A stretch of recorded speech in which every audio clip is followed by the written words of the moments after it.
بسم الله الرحمن الرحيم. الحمد لله رب العالمين، والصلاة والسلام على خير خلق الله محمد وعلى آله وأصحابه الكرام وتابعيهم بإحسان إلى يوم الدين. ربنا أرنا الحق حقا وارزقنا اتباعه، وأرنا الباطل باطلا وارزقنا اجتنابه. ربنا آتنا في الدنيا حسنة وفي الآخرة حسنة وقنا عذاب النار. سرتاي درس كمان بدس الله الذي داري بيغمبر صلى الله عليه وآله وسلم دس بأكين وألين. اللهم صل على سيدنا محمد وعلى آله وصحبه وسلم. اللهم صل على سيدنا محمد وعلى آله وصحبه وسلم. اللهم صل على سيدنا محمد وعلى آله وصحبه وسلم. اللهم صل على حبيبنا محمد وعلى آله وصحبه وسلم. اللهم صل على حبيبنا محمد وعلى آله وصحبه وسلم. اللهم صل على حبيبنا محمد وعلى آله وصحبه وسلم. اللهم صل على شفيعنا محمد وعلى آله وصحبه وسلم. اللهم صل على شفيعنا محمد وعلى آله وصحبه وسلم. اللهم صل على شفيعنا محمد وعلى آله وصحبه وسلم. اللهم صل على شفيعنا وشفيع ذنوبنا وطبيب قلوبنا ونور أبصارنا محمد وعلى آله وصحبه وسلم تسليما كثيرا أبدا إلى يوم الدين. برزان خوشوستانم ديارة كتاب نيابي الذريعة إلى مكارم الشريعة إمامي قورا راغب أصفهاني لبيانسطكاني كوتشيان نسويتي بشي يكمي أم كتابة مبحثي يكمي أم كتابة باسي حال إنساني كرد، هيزة كان إنساني كرد، فضيلتي إنساني كرد، أخلاق كان إنساني كرد وطاون. أم بشاني دواي أو ناتوان وكو بشي يكم بوردي كلمة بكلمة كتابة بشرح كين موضوع بموضوع كان كباسي كرد مش باسي كين ولا خزمتي أبي بشي دوم باسي عقل وعلم ونطقك لإنسانه. آية عقل شيء، آية علم شيء، آية نطق وقصة شيء. أفرمي سرتابة فضيلتي عقل باسكي قوري عقل لتشآستو يعني لفضيلته قوريكي لتشآستكي برزدا. أفرمي كم شد أو بزانك لناو جوهركانا خوا جل جلاله يكمين شتيك خلقي كردبه بريتي العقل بدليل فرمايشتك كفرمايشتك هندي الرزانة كان فرمان ضعيف وهندي فرمان موضوعة. أفرمي أول ما خلق الله تعالى العقل يكمين شتيك أخوة يورا خلقي كردبه عقل فقال له أقبل بيود ورا برو بيشوهات أدبر برو برو دوا رشد بيوين رب العالمين يكر عقل فرمي وعزتي وجلالي ما خلقت أكرم علي منك. قسم بعزة جلالي خوم هيشتيكم لتوبر يستر دروز نكدو بك آخذ وبك أعطي وبك أثيب وبك أعطي. فرموي بتو أي عقل هرشي ببخشم بتوي أبخشم، هرشي باداشته هي توي أي دمو، هرشي عطاءكم بكسيك هر هي توي عطاءكم بهوي تو عطاءكم. كوابو الدين لقال عقل جیاوازێکی نییە. ئەگەر عەقڵێک کامڵ بێ لەگەڵ دینایەک ئەگرێتەوە. لە فەرمایشتێکی ترە ئەفەرمێ لا دینە لمن لا عەقل له کەسێک عەقڵی نەبێ دینیشی نییە. لا يعجبنكم إسلام امرئ حتى تعرفوا عقدة عقله حتى وەکو عەقڵی کەسێک هەڵنەسەنگێنن بە ئیسلامەکەی سەرسام مەبن. چونکە جاری وایە کەسێک بینی زۆر موسڵمانێکی چاک و ئەوانە بەڵام لە عەقڵا زۆر لاواز ئەوە زەرەر زیاتر لە دین ئەدا تا قازانج. ئەگەرچی ڕیوایەتەکە هەندێک لە عولەما فەرموویانە ئەسڵێکی نییە لە حەدیثە وهندێکیش کۆمەڵەیە سەنەد و ئیسنادیان بۆ هێنا.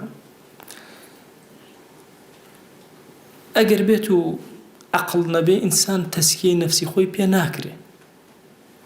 بۆیە ڕەغیبە فەرمێ قەد ئەفلەح مەن زەکاها وقەد خاب مەن دەساها.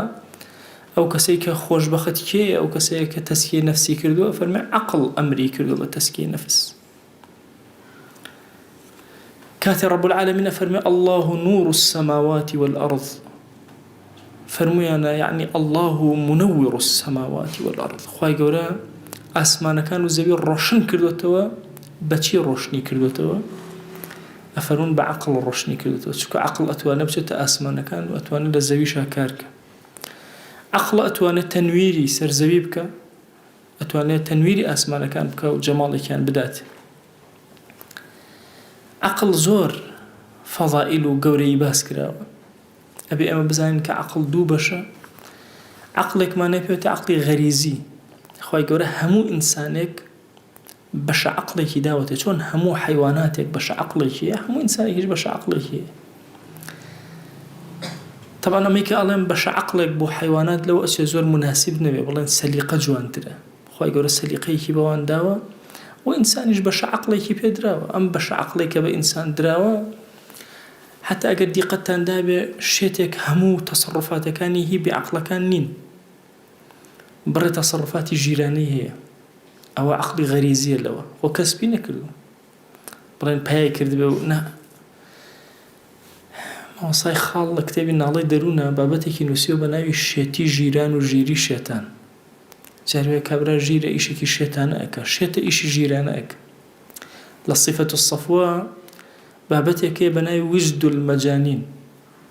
ئەو کەسانەی کە شێت بوون، هەندێک وجد و هەندێک شتی تایبەتیان هەبوو لە مەسائیلی دینداریانە کە بۆ عەقڵێک هەیە غەریزیە، حەقی بەسەر ئیکتیسابەوە نییە. مناڵێکی بچووکەیەتی، گەورەیەکی شەیەتی. هەموو ئینسانێک کاتێکە برسی ئەبێ، مناڵێک بێ یا گەورەیەک بێ، عەقڵی ئەوەی هەیە کە پەلامار بداو بخۆ. ئەمە عەقڵێکی غەریزیە لە ئینسانە، ئیکتیسابی نەکردو پایە کرد بێ وردە وردە فێری بۆ بێ.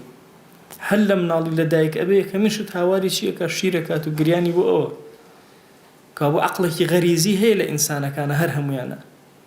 لە پەنای ئەوەشە عەقڵێک هەیە کە مکتەسەبە، مستەفادە، وردە وردە ئینسان پێی گەورە ئەبێ و پێی دروست ئەبێ.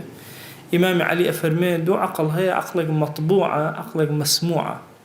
عەقڵێک کە خوای گەورە تەبعی کردووە لە ناوتا، عەقڵێک بەهۆی گوێکانتەوە وردە وردە وردە وردە شت ئەبیسی یان ئەبینی با بڵێن وهای لێ ئەم عەقڵە وردە وردە دروست ئەبێ.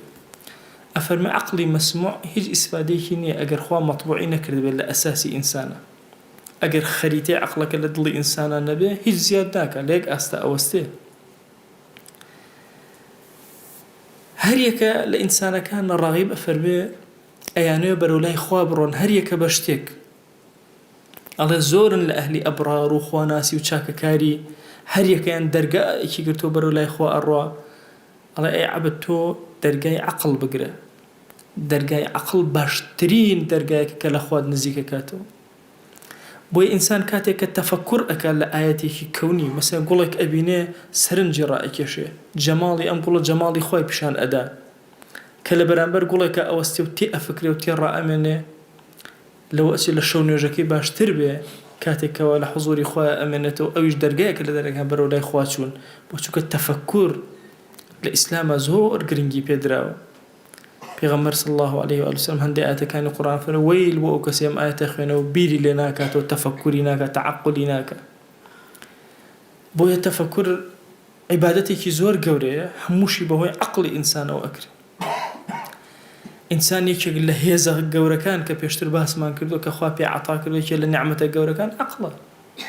یا ئەو نیعمەتەی کە ئەم جیا ئەکاتەوە لە هەر چی شتێکە لەسەر زەویە، لە ئاژەڵات، حتا لە مەلەک و مەلائیکە و لە ئەجنە، هەمووی جیا ئەکاتە بریتە لە عەقڵ. دەی ئەم عەقڵە پێویستی بەوەیە کە بەرەولای خوات بەرێت، جۆرێک لە جۆرەکانی عەبدایەتی بێ. عەقڵ لە ئینسانە ئەبینێ، سەیر ئەکە، هەرچۆن چاوەکان ئەبینێ عەقڵی ئینسانیش ئەبینێ. بۆیە ئەڵێن نەظەری فڵان کەس، فیکری فڵان کەس، بیری فڵان کەس، بیر و نەزەر و بیرۆکە و هەموو ئەم کەلیماتان هی عەقڵی. ئێمە وا پیشان ئەدەین ئەڵێن فڵان کەس بیردۆزەیەکی زۆر عجایبی دۆزیەوە. بیردۆزە شتێکی فکری دۆزیەوە، عەقڵە لەناو عەقڵە گەڕا دۆزیەوە.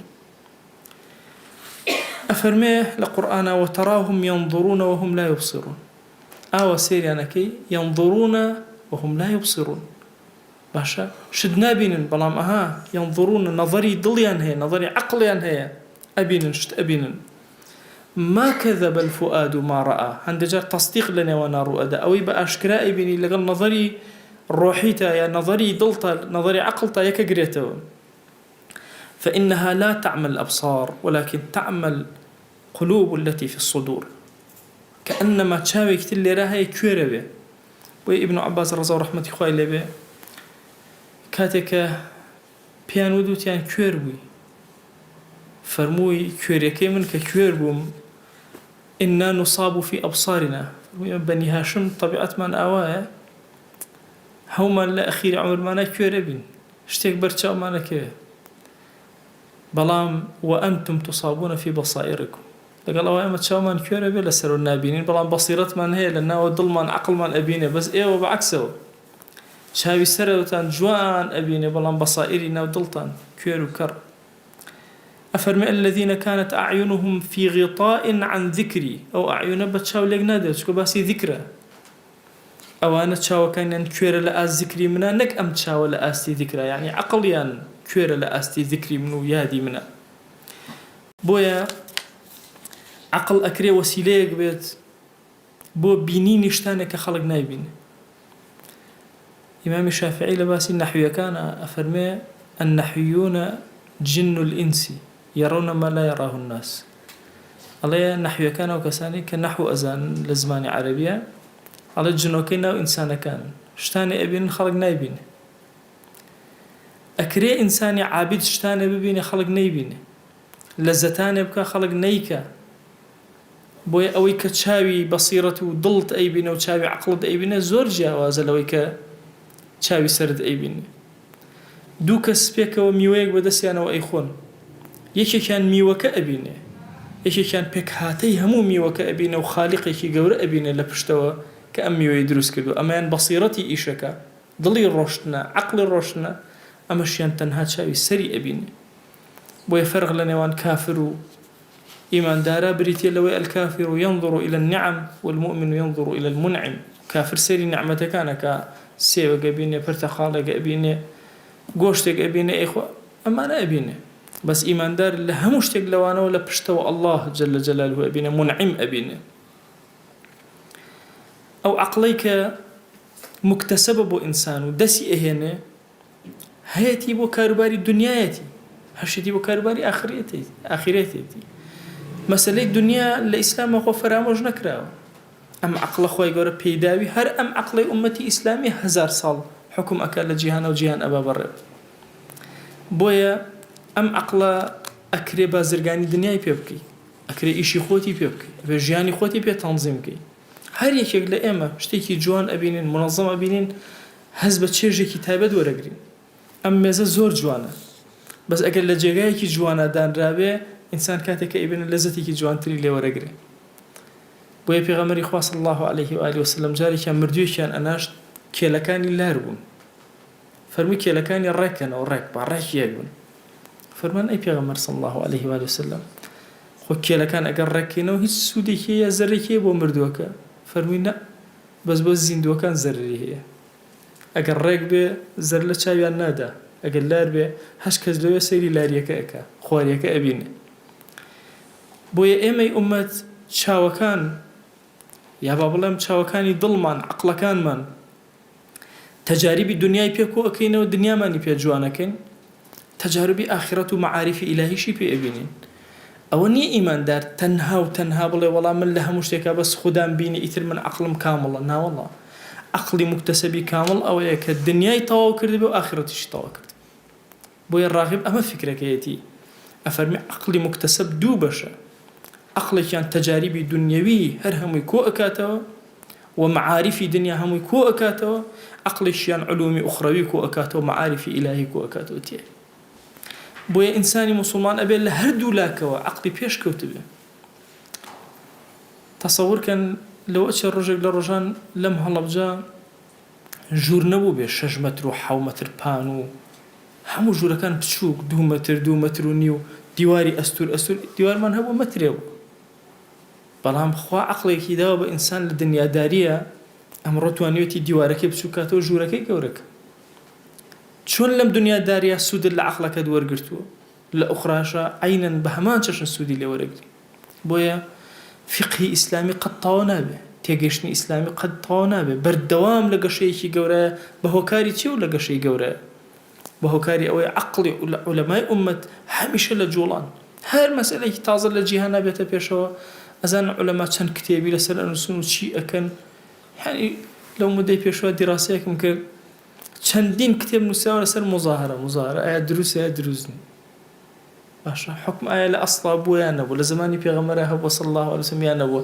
لە زمانی ئەسحاب شتیوا ڕوویداوە لە دواترە چۆنە یانی سەرێکە عولەما هاتوون چەند دیراساتیان کرد و خۆیان مانوو کرد و فکریان بە خەسار داوە و بە خەرج داوە ئەبێ ئەمە بزانین دینمان لەسەر عەقڵمان ئەوەستێ و دنیاشمان لەسەر عەقڵمان ئەوەستێ ئەمە فکری ڕاغبی ئەسفەهانیە کاتێک کە باسی گەورەی عەقڵت بۆکە ئەفەرمێ خۆشەویست فەرمووی الكيس من دان نفسه وعمل لما بعد الموت كيس و عاقڵ ئەو کەسەیە کە تربیەتێکی جوانی خۆی ئەکات و بەسووک و بچووک سێری نەفسی خۆیەکە خۆی پێ گەورە نابێ و متەکەبیر بەردەوامیش کارەکانی بۆ چییە بۆ دوای مردنەتی بچووک نییە ئینسانی ئیماندار کە ئەڵێ وعمل لما بعد الموت هەندێک جار ئێمە وا تەسەوڕمان کردو عمل لما بعد الموت يعني إيش كتنها بو قيامت إذن عمل لما بعد الموت تنها أولنية لبيشة والراغبة بيرتان باسي أوي كردو بوردي إنساني مسلمان سي تكليفي قوري لسرشان يجيك لك تكليفها كان عمارتي الزاوية هم بنا جوان وترتيباتنا أكريته لدواء خود أمته هم أجربوا نسر إنسان أو مالك بو خوتكيتو زور بجواني دواء أبته هي ورثت وهر أجري خود ورثت خۆشەویست فەرموویەکە مناڵەکانە بە تێری بەجێ بێڵی باشتر لەوەی بە برسێتی بەجێیان بێڵێ حتا لەوەیە تۆ ئەجرێ دەسەکرد عەقڵ لە قورئانی پیرۆزە زۆر ناوی هەیە یەکێک لە ناوەکان هەر عەقڵە زۆر لە ئاەتی پیرۆزە ئەفەلا تعقیلون ئەفەلا یعقیلون ئەمانە هاتوون لە قورئانی پیرۆزە شتێکمان هەیە بە ناوی نوها النها هەر لە قورئانی پیرۆزە بمعنە عەقڵ أفرمي إن في ذلك لآيات لأولي النهى خوي النهى يعني نواخن يعني كروك خاون كروك كان يعني خاون عقله كان كروكي إنسان بريت العقل حجر هل في ذلك قسم الذي حجر أو كسيك خاون حجر خاون عقله خوي حجر لأصلا هل حجر وهاتو باشا للرقي لمنع ئەڵێن ئەم ماڵە حجرمان خسۆتە سەری یعنی کەس ناتوانێت تەسەڕوفی بکە بیفرۆشێ دەستکاری بکە حجر لە چیەوە هاتووە لە منعەوە هاتووە عەقڵیش منعی ئینسانەکە ناهێڵە ئینسان بەرەو خراپە بڕوە ناهێڵە زیاد دەڕەویکە ڕای ئەگرێ بۆیە بە عەقڵ وتراوە حجر لە قورئانیشە هاتووە واریدە کەوا بوو پێ ئەوترێ عەقڵ پێوتێ نوها پێوتێ حجر پێوتێ لب يعني عينا كروكي هرشتك بيوتي لب طبعا لب لقرا عقله فرقي شيء أصحابي لب كاتب يا أوتري أصحابي لب كهيج شبهة كان لنا ما بي يعني صاف وبنو خالص وبنو لب كلمة كبقوة ترى الأزباني عربية هو يقول القرآن لآيات لأولي الألباب باشا وكسانك خواني لب خواني عقل كشبهيت يعني شو عقل ما هي شبهيتي عقل ما هي شبهش لشبهشتي برانو بيوتي لب لقرآن لباس عقل هند جاب الروح باس كده روح أفرمي وما يستوي الأحياء ولا الأموات أو أنك عقل يعني هي وأنا بعقل وكو يقين أو آيات اللي يا راغب ومعنى هنا وكذلك أوحينا إليك روحا من أمرنا أفرمي الروح اللي رابع معنى عقل ديت واتابع معنى جيان دي أجر إنسان عقلي نبو جياني شيني يا جيانوي إنسان بريتيلا شي بريتيلا ويك إنسان عقلي هبي وخو عقلي بيبدأ دركي هبي ودرك دورو بريبك خو القرآن بعقلي وتو نور روشناي الله ولي الذين آمنوا يخرجهم من الظلمات إلى النور.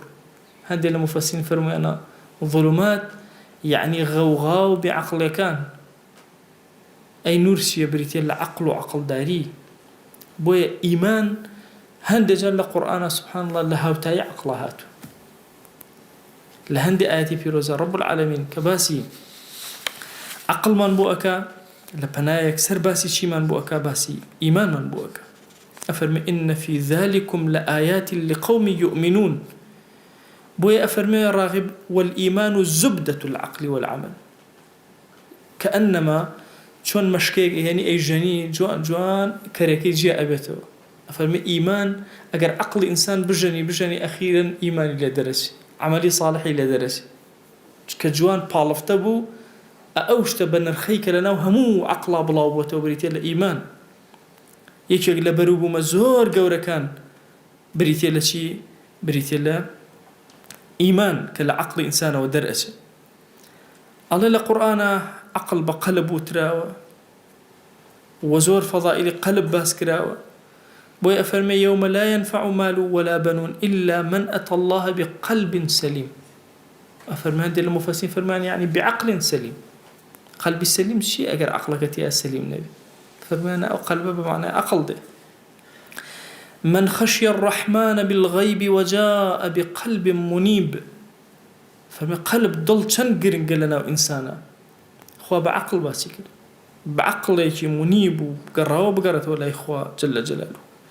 إن في ذلك لذكرى لمن كان له قلب كسك عقلها به تي أجاتو تي أفكره أبيت ياتخصنويك بوي أم آيات بيروزانا ديكوابو عقل حقيقته بريتيلا شي بريتيلا ضلي إنسان ناواخني إنسان كروكي إنسان نوري إنسان هم أمانة أكات عقل إنسان بويا بيغمر صلى الله عليه وآله وسلم فرمي ألا إن في الجسد مضغة لنا ولا شيء إنسانا بارشا غوشتك هي بس أم خدي بارشا غوشتنية كد الله أفرمي إذا صلح الجسد كلها يا صلح لها سائر البدن وإذا فسد لها سائر البدن ألا وهي القلب باشا يان أوتا تواو همو لا شيء أم كسا برو باشا ديكاتك أو باش به همو برو خراب ديكاتي أو برو أو خراب فاسد أبي همو أمان الدليل نسر قوري عقل رازي عقل الإسلام بوي إما أمت يقنين بيرنا كينو أمت يقنين عقل نبين أمت يقنين تين نقين أمرو لو تشزور كات بوتري كاكا أم أمتا بيرنا كاتوا فكرينية أم أمتا لهمو أمتان زياتر بيري جولا وكاركا أي تو تصورك كي هي دايكو باوشي كم بيابلان بيرنا كاتو هميشه بيره كاتو ولا شوازي پرورده منال كيفيتي بره ايشه كناوستي بير كره ولا منالك امتكاتي كوا ورد قشاك لبيره لفكره ازان كان مركزي قران هي لجهانا بردوام هم خيرك او فكره او بير كرنويه او ايشه وهي امتي عقله امتي اويك بقوري ما مر لقى عقلك خويا بكا موصاي نورسي قصيش زور عظيمة هي أفرمي زور سرم سر أما أهلي كافر بوهم يعني يك أجرن أهلي إيمان يك ناجر هسه سيري جيهان كان كافري أم سيري الدنيا بو أو سيري الدنيا وياك يانجرت أبيني مثلا أو روسيا أو الصينية أو أوروبية وأمريكية أما يهودية أما مجوسية أما نازل هر هموي بوذية متفق النسر شيء لسلدان الدين همشان أهو يكان قلتوا لهندي مسائلة أو جمال جوانيه أو هيبة جواني أمتي إسلامي باشا هرهم اللي أدا أي باشا أمتي إسلامي وضعيتون قد بدأ أمتي إسلامي مختلفين حدوان ما سر ما كلوا بيك كسب وكزناك وصين نورسي على زور بيرمك هو كاري أمتي على سيرم كرد لاوازي كفرو هذي إيمان أماني والك الله كافر هميشه خوي بلاواز زانيوه بويا لبنا يكا هاتون بيكا ودجايتي دين كان لو اجتمعت الجن والإنس حمويا شياطين جن وإنس كو ابنه بوي تحدى إسلام كان أي أهل إيمان على أون دلاني إيماني وروحي وعقليان برزة هرداني كان بتاقي تنهاية إسلام سرخة نظري أو هاي بويا طبيعي بيني كسيكي إيمان دار لشوينك يكسر محاولة بيامكي خوي بهر نوع بين نوع كان بقين تصور كان جاري وها شوينك زور فاسدة أزان لنا أم شوينة فاسدة كاتك كيشيك مشكليك أبي هموان يادي يكتر أخنا وبير يكتر أخنا جهدك لقل أولنا وفسادة وخرابة كارية هاو كارية يكتر أكن برو تشاكا هاو والله دن هالستوا كوم الله يجنزلو مدي بيشوا هاتبون يعني ما صايمة تشنشتك يجير ما خود وخوان بيتش على سناك وما الرفيقين يكتر ما زور خوشه همو يان بيكو أتشون بونير قال كيشان وأتشون بوسفر وسياحة وبيكنين وقصو عندك هاري نابجو لقل أو شهر هم يان بيكو أنوس هستوا لنا أوجو فسادا هستن بنوري إيمانك اللي ضلي هم يان بلامار أدن بوي بتوان هالصنو دروز ببنو بويا أقلنا أمتي بيغمرا صلى الله عليه وسلم لآستيكي زور بالا وبرزة هاري شكل إيما أبي زور حذر وملاحظة وبكاكا بابة عقلك خوي نفوت يعني أمتا أم إسلام عظيمة أو أم بيو جورانا أو باسي عقلي أمتي أنكر إيه ما شلون أبي بسوكي ما مال لقى العقلي خو ما نبكي أفرمي عقل أو عند جلالته جوريه هي أفرمي أجر حيوانك إنسان ببينه خوي إهانته وياك وشرمي ليك همو جورا كاني أجر شرم لحيوان لا إنسانك أفرمي بأندازك شرمي ليكن أجر أمكس خوفي نبيه همويا نزل بردم يا داد شيريكي زور جورا لبردم إنسانه يعني قايق بو قوري أبيني منالك بتشوك جاري وهي بتي ملي أكات ورايكش أو هيبتي إنسان أو قوته هذه إنسان أو عقلي إنسان همويا أزانا أبي سر نبي كان لبردم عقلي إنسان بويا طيرك أبيني لو أتش زود درندبي بدس إنسان أبي تأليف مالي أبي درنديكي زور خطري وكو قرق أبيني بدس إنسان ومالي أبي إنسان كائنك زور قوري بحياتي نابيني إنسانك مهما كان شيء تجبه بدس أجلك وأليف بوبي مالي أو بوبي ناتوان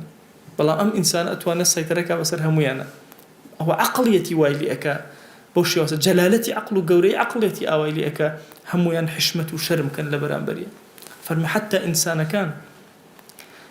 كان مهما كان خراب بن والرعاد بن أفرمي كاتي كزانايك أبين هر هميان لبردميا أو استنو هميان يرالي أكن طبعا كألم زانايك تصورك لو أتش زانايك ماديها بإنسان كان همو تقديس وتقديري أكن زانايك الروح هي هميان تقديس وتقديري أكن أميك الراغب باسي أكا تنهى لإسلامي شأنية لفكرة كاين تري شاوها يعني تصورك مشك أبرستن أو كسيك عالمنا ومشك برستكان زور احترامي كي قوري أقرن لبين إخوانا شكو أزان أما رجاحتي عقلي هي بسر أوانا رجاحتي علمي هي بسر أوانا أفرمي علماء لبين يكترا عينا احترام يكتر زور قوري أقرن الله لك كيا بينيت كسي احترامي علماء نقد دخوي بعالم زاني وعالمني شكو عالم لقال عالمات دائما احترام يكتر أقرن شكو هيبتي علم بلان وزور قوري أزان أو أخوا كمالي عقلي داوتي بويا كمالي علمي شي بيأدا عقلي لم زياتره بويا علمي لو زياتره ودائما احترام لنيواني أنا تبادلك فالمبوية بيغمبران عليهم الصلاة والسلام قد بدي علماء زور بالتقديس سيريانا كان زور بالجورة بيغمبران عليهم الصلاة والسلام لبين يكا زور بالتقديس ولا قال لك ما ملائكا لأنه أنا بينج أول العزم هل بجراوة هرهم يان بدوي بيغمبر وصلى الله عليه وسلم با خاتم يجبه كان رجاحتي عقل سير أكن رجاحتي إيمان سير أكن يان أعدا كان بيركنوا كسيك أوها تو بيغمبر بكوجه صلى الله عليه وآله وسلم شو شيري هنا وخوي ترتيب كردو تسير رجاحتي عقلك لقلب بينيني بيغمبر صلى الله عليه وسلم بو كماله بو جماله دستكاني أشكي إيماني جهنا نكهات وبكشتني إيماني جهنا لسدسيو أما عقل لإنسانا أما قورية لإنسانا بويا حتى باسي قورية عقل كي طونابه أميش رحمتي خوالي بزور باسك لما سلي قورية عقله فضائلي عقله أوانيك خواكريتي بالرحمة بسر إنسانا كان ولا مسائل عقل بۆیە بەڕاستی یەکێک لەو شتانەی کە سوپاسمان نەکردووە ڕاغب ئەفەرمێ بریتە لە عەقڵمان. چەند جار هاتووی دانیشی ئەلحەمدولله خوا سوپاس بۆ تۆ کە عەقڵت بە من عەتا کرد. عەقڵم باشتر بوو لە زۆرێک لە ئومەتەکان، زۆرێک لە خەڵکەکان، چونکە عەقڵ تەفاوتی هەیە لە بین ئینسانەکان. هیچ دوو ئینسانێک نییە لەسەر زەوی عەقڵیان بەقەدەر یەک بێ ئەبەدەن. حتى ئەفەرمێ ئەگەر عەقڵی غەریزیان وەکو یەک بێ، عەقڵی مکتەسەبیان ئیلا جیاوازە. لەو ئەچێت کەسێکیان ئەم پەرداخەی نەبینیوە، کەسێکیان بینیوێتی. ئەبوو بیلال کۆتا قسەم لە خزمەتە لە مەلاویە ئەم ڕۆژانە باسی فستیڤاڵی هەنار و ئەمانەمانە کرد پێکەوە. مەلاوی دەوڵەتێک لە دەوڵەتە ئەفریقەکان وتی شەواب دایان پەلەمەکەەوە جەماعەتێ لای من دانیشتم بزانم ئەزانن هەنار چییە، هەر بینیویانە ئەبەدەن خواردوویانە. تا پرسیاری لێکردن هیچ هەر نەیانزانێ ڕۆمان چی کوورە شتێکە بۆ شەرحەکردن ئاوایە و دەنگی تایە و ئاوا بۆ شێوازە ئەیان و نەمان بینیوە. اینجا بە ئەنتەرنێت بۆ ئەدۆزینەوە پیشانی ئەدان کاکە ئەمەتان نەبینیوە. نا وەڵڵا قەت ئەبەدەن شتیوامان نەبینی. ئەوە چییە؟ یعنی چۆن ئەخورێ ئەکوڵێنرێ؟ پرسیار لەسەر یەکەن هەر نازە هەر نەیبینیوە. تەسەوەر کە تۆ هەنارێکت بینیوە ڕەجاحەتی عەقڵت هەیە بەسەر ئەوە. کەسێک هەنارێکی پەروەردە کردووە ڕەجاحەتی عەقڵی هەیە بەسەر کەسێک کە نازانێ پەروەردەیکە. کەسێک لە بیئەیەکە ژیاوە شەربەتی پێ دروستەکە، ڕۆ بە هەناری پێ دروستەکە، کەسێک ترش هەر نەیبینیوە دەرکی ناکە. ئەم دوو عەقڵە کاتێک کە ئەبینی با لە دنیاشا بێ، یەکیان یەک پلە تۆزە لەو زیاترە، مانای ئەوەیە فەضیلەتی لەو گەورەتر. بۆیە ئەم تەفاوتە گەورە لە بینی ئینسانەکانە وها ئەکا ئینسان زۆر سوپاسی رب العالمین کە لەسەر عەقڵی، وزۆر سوپاسی رب العالمین کە ئەمی بە یەکێک لەوانە خەلق نەکردووە کە هیچ عەقڵێکی نەبێ، بە بەهیمە خەڵقی نەکردو.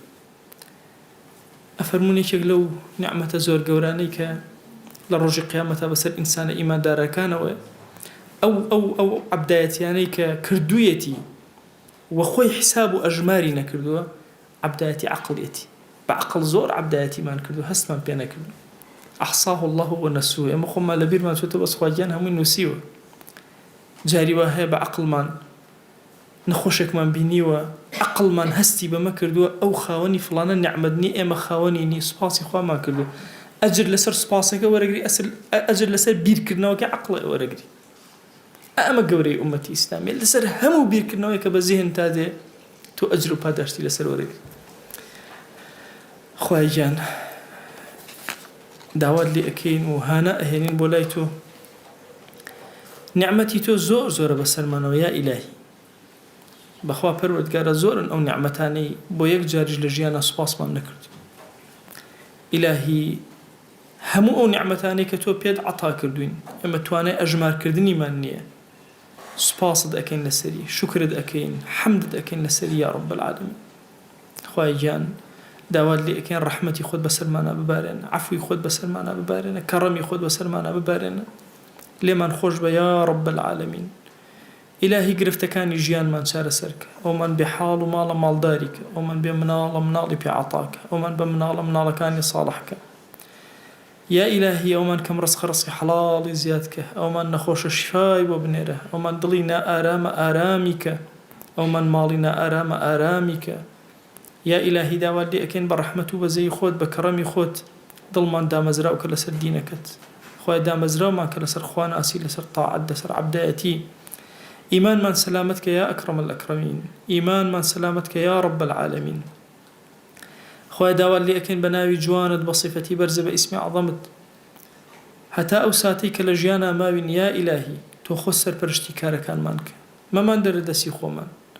هۆ ئەو کەسەی سپاردە قەددای تۆ زایە نابێ و هانامان هێناوە بۆ لای تۆ زایەمان مەکە لە مەیدانی فەسادەیە یا رب العالمین.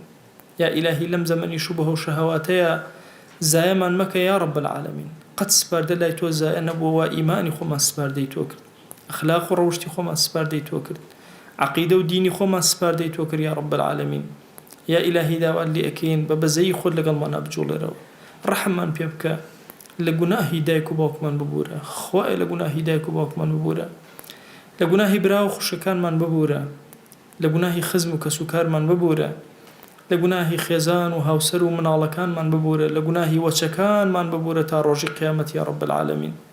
یا ئیلاهی داوات لێ ئەکەین بە ناوی جوانت بە صیفەتی بەرزە بە ئیسمی عەظەمت لە گوناهی هاوڵ و ڕەفیقەکانمان ببوورە، ئەوانەی لە هەموو ژیانە پیاوەتێکیان لەگەڵا کردوین یا ئیلاهی داوات لێکین لە گوناهیان ببورە ئەوانەی بیرمان ماون ئەوانەی لە بیرمان کردوون خۆی لە گوناهی هەمویان ببورە یا ئیلاهی ئەوانەی پەروەردەیان کردوین ئەوانەی بوونەتە باعیسی زیادبوونی عەقڵی ئێمە لە ژیانە یا ئیلاهی سوپاست ئەکەین لەسەری و داوات لێکین لە هەمویان ببورە یا رب العالمین بیرمان ماون یا نەماون هەستمان پێ کردووە هەستمان پێ نەکردووە خۆی داوات لێ ئەکەین بە گەورەی خۆت بە کەڕەمی خۆت بە عەفوی خۆت بە ڕەحمەتی خۆت خۆی لە گوناهی هەمویان ببورە خۆی گیان مردوویەکی زۆر چاوەڕێی دوعای ئێمن پەروەردگارە هانا بۆ لای تۆ ئەهێنین داوات لێ ئەکەین بە گەورەی خۆت یا ئیلاهی لە گوناهی سەرجەم مردوەکان ببورە یا رب العالمین یا ئیلاهی تایبەت ئەو مردوانەی کە بێکەسن و کەس نییە نازیان هەڵکێشە دوعایەکیان بۆ بکە و سەردانێکیان کە یا ئیلاهی ئێمە لەم شوێنەوە دوعایان بۆ ئەکەین یا ئیلاهی داوات لێ ئەکەین لە بەرخاتی گەورەی خۆت و مانگی مبارەکی مەولود یا ئیلاهی لە گوناهی هەر هەمویان ببورە یا رب العالمین خۆی داوات لێ ئەکەین بە ناوی جوانت بە صیفەتی بەرزە بە ئیسمی عەظەمت بە کەڕەمی خۆت عەفوی خۆت بەسەر ئومەتی پێغەمبەرە صلی الله عليه وسلم ببارێنە ئیلاهی هەر نەخۆشیێک هەمانە شیفامان بۆ بنێرە نەخۆشیە پێمان زانیوە نەخۆشیە پێمان نەزانیوە نەخۆشیێک لە ماددە و جەستەمانایە نەخۆشیێک لە ڕۆحمانایە نەخۆشیێک لە فکرمانایە خۆی داوات لێ ئەکەین شیفامان بۆ بنێرە یا ئیلاهی داوات لێ ئەکەین بە ڕەحمەت و بەزەی خۆت ئەمینمان کەرەوە هێمنمان کەرەوە ترس لە ناخمانە مەهێڵە یا ئیلاهی ئومەتەکەی پێغەمبەر صلی الله عليه وسلم زۆر لە ناڕەحەتیایە بەهانامانە وەرە یا رب العالمین بەرزمان کەرەوە یا ئەکرەم الئەکرەمین قبولمان کە لای خۆت یا رب العالمین خۆی گیان ئێمە لەم شەوە بە دڵ ئەمانەوێ سەلام بۆ دیداری پێغەمبەر صلی الله عليه وسلم بنێرین